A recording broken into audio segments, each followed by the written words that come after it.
김지세 대표님이 지금 내 얘기하고 있다 지금.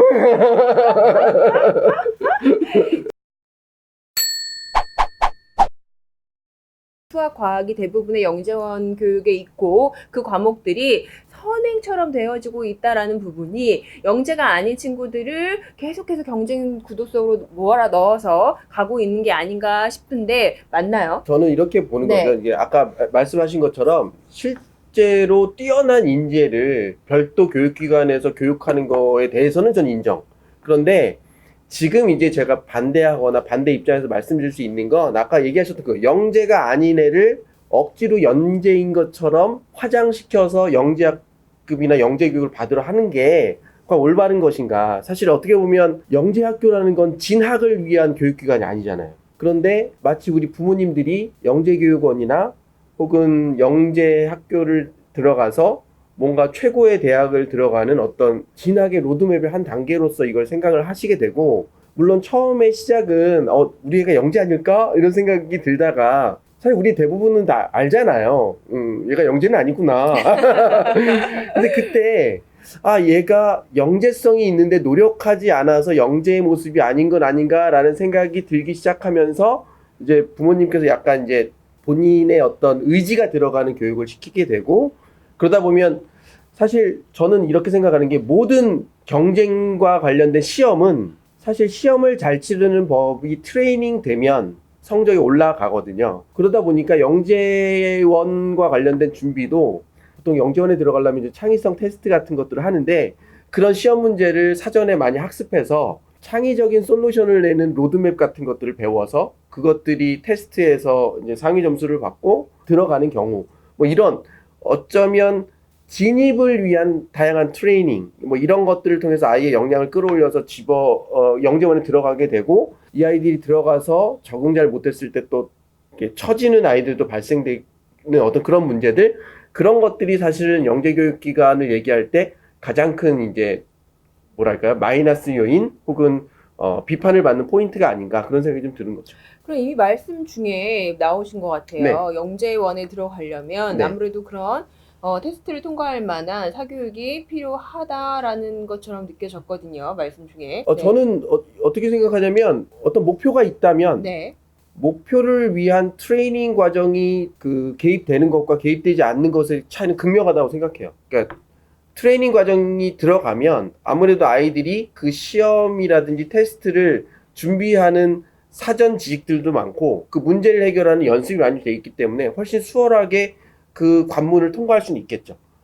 그런데 이제 거기에서 진행되는 그 들어가서의 교육을 잘 이수할 수 있느냐 하는 부분에 대해서는 고민이 좀 있는 부분이고요. 근데 어쨌든 선발 과정과 관련된 어떤 단계를 넘어가는 데는 반드시 그런 트레이닝 과정이 중요한 역할을 할 수 있다고 저는 생각해요. 어떻게 나는 생각하시나요? 안 물어봐. 지금 지금 물어보려고요. 지금 물어보려고. 자, 사교육 필요합니까? 네. 네. 이게 영재원은 영재원의 본연의 임무에 충실하면 되는데 밖에서 지금 영재원에 들어오기 전 단계에서 와글와글 거리는 것까지 영재원이 그것까지 고민을 해야 되느냐에 대한 네네. 고민을 좀 하게 되고요. 네네. 영재원이 그러면 들어왔을 때 무엇을 가르치느냐, 어떻게 가르치느냐. 그러면 상위 학교에서 왜 영재원 혹은 영재학교 출신의 학생들을 많이 선발하게 되느냐. 그러면 일반적인 학교나 일반적인 코스에서도 그걸 벤치마킹해서 이러한 학습법이나 교수법들을 저변을 확대시킬 수 있는 노력들을 하면 더 좋을 텐데 단순히 기존에 있는 어떤 교육의 어떤 시스템은 바꾸지 아니하고 영재원 안으로 계속해서 들어오기 위한 그 준비 과정에 대해서 네네. 얘기하는 것 자체가 이미 너무 영재원을 입시적인 관점에서 바라보고 있다 라고 하는 것들에 대한 아쉬움이 좀 있고요.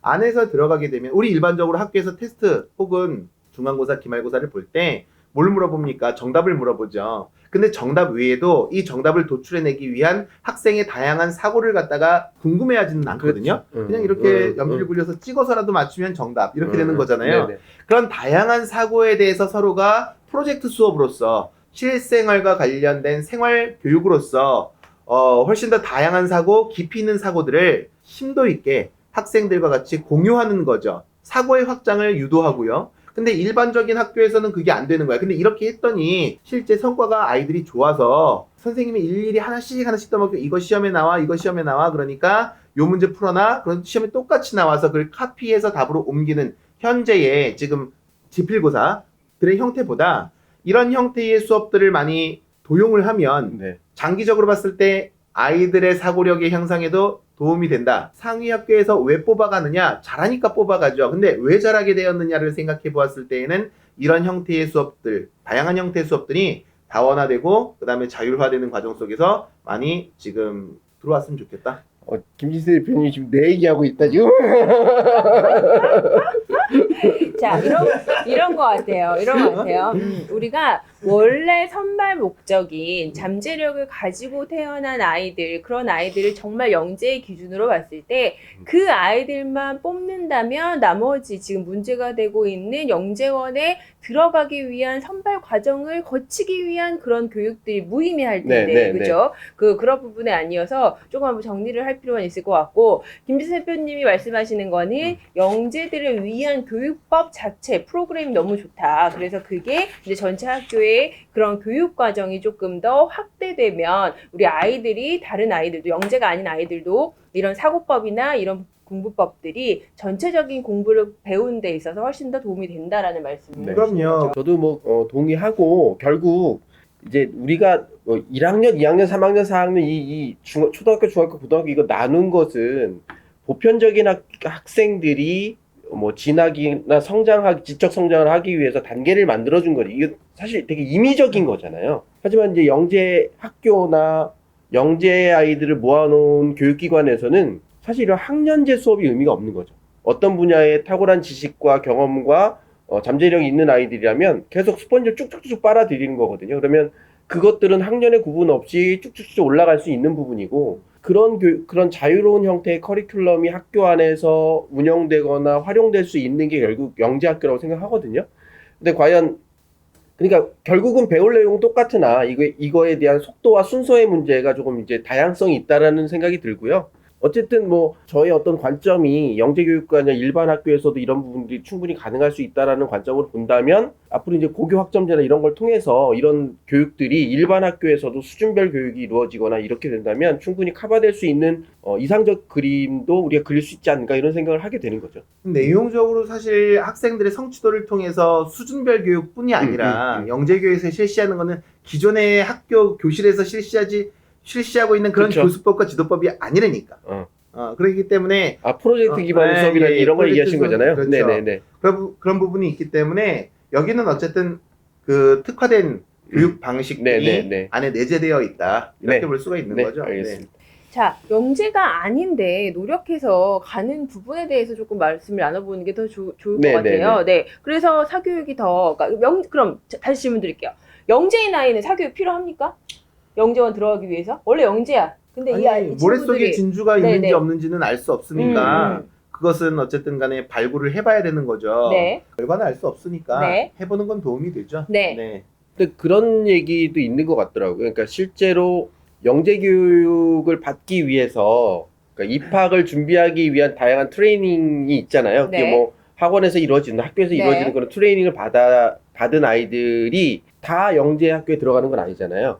근데 어쨌든 그 중에서 어쨌든 그 테스트를 통과하는 영재 학교를 들어갔을 때 실제로 들어가서 수업을 하다 보면 좀 상위 그레이드의 어떤 이론과 개념들을 미리 알고 들어간 것과 모르고 이제 처음부터 자신의 순수한 사고력과 창의력을 갖고 그걸 풀어내는 아이들과 처음에 적응하는 속도에선 차이가 난다고 하더라고요. 그러니까 어쨌든 뭐 이게 공부를 주입하냐 주입하지 않냐의 문제가 아니라 더 많은 배경 지식을 갖고 있느냐 갖고 있지 않느냐의 차이로 본다면 학원이라든지 사교육에서 그런 그게 입시를 위한 교육이든 아니든 그런 배경 지식을 많이 쌓아놓은 상태로 들어가는 것 자체가 거기에서 적응을 하건 뭐 더 나은 어떤 발판을 갖건 도움은 충분히 된다고 생각해요. 근데 이게 결정적이냐 결정적이지 않느냐 뭐 이런 문제에 대해서는 아까 뭐 계속 얘기하신 것처럼 영재 교육을 하시는 분들 입장에서는 진짜 영재는 그런 교육을 받지 않아도 충분히 뭐 극복하고 잘 해나갈 수 있다라는 것들이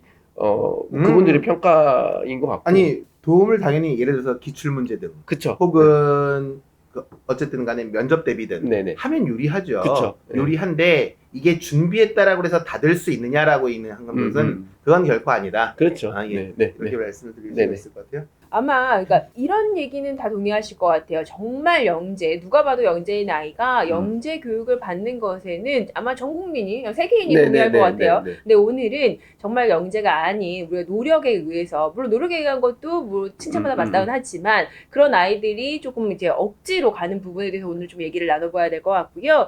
근데 이제 여러 가지 생각이 있을 수 있겠지만 말씀하신 타고난 천재가 본인의 어떤 역량을 키울 수 있는 교육기관을 찾아가는 것은 당연히 의미가 있다고 생각하는데, 좀 시작 전에 얘기도 했지만 모든 부모님은 아이는 영재 같은 느낌이 있잖아요. 그러다 보니까 이 아이를 조금만 교육시키면 영재가 될 것 같고 또 영재 교육을 받을 수 있을 것 같고 한데, 그런 준비 과정을 잘 견뎌내고 극복하고 하는 아이들이 영재학교에 가서 또 잘 적응한다는 문제가 안 되나, 상당 부분의 많은 아이들이 들러리 역할을 할 수도 있다는 거죠. 그러면 오히려 너무 많은 그 어떤 준비 교육이 이 아이들로부터 학습 동기를 떨어뜨릴 수도 있고, 또 막상 들어간다 하더라도 그 안에서의 경쟁이나 여기서 위화감을 느끼고 학습 흥미를 떨어뜨릴 소지도 있기 때문에, 그렇게 해서 만들어진 영재 아이들이 들어가서 적응하지 못할 때 오는 후폭풍, 그것도 부모님들은 생각을 하셔야 된다는 문제고, 그렇기 때문에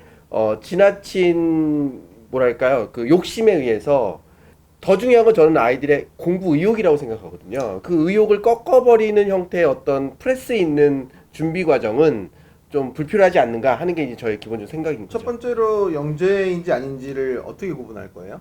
그러니까 길러봐야 아는 거잖아요. 그렇죠. 두 번째로 말씀하신 것 중에 우리 아이가 잘못되었을 때 오는 뭐 프레셔? 네. 근데 영재원에 들어갔을 때 영재원 기간이 보통 1년입니다. 그러니까 이게 무슨 어떤 학교 다니듯이 3년 혹은 6년씩 하나의 코스가 아니라 어떻게 보면 단기간 네. 하나의 프로젝트성 수업이다 보니까 아이가 아니면 그냥 빼면 되는 거고요. 만약에 본인이 마음에 든다, 네. 잘 마음에 든다, 그럼 내년에 다시 한번 도전해서 계속 영재원 프로그램을 같이 함께 할 수 있도록 준비하면 되는 거죠. 그렇기 때문에 학생의 입장에서 들어갔더니 이게 나랑 안 맞는다 싶어가지고서 이게 뭐 내 인생 어떻게 하냐 이렇게까지 고민할 필요는 크게 네. 없을 것 같다. 네. 어쩌면 난 영재원에 다니고 있다라고 하는 그 동기부여가 나머지 학생의 학습에 대한 책임감까지 더 의욕적으로 네. 만들어줄 수 네. 있는 하나의 원동력이 되지 않을까 이렇게 생각이 듭니다. 중요한 포인트 같고요. 저도 그게 이제 이걸 받아들일 수 있는 학생이냐 아니냐가 되게 중요한 것 같고, 제가 드리는 말씀의 핵심은 부모님에 의해서 약간 끌려가는 형태의 어떤 그런 준비 과정에 대한 이슈가 아닌가 그 생각 듭니다. 뭐 어차피 영재원뿐만 아니라 모든 교육이 다 부모님에 네. 의해서 끌려가는 거니까. 예.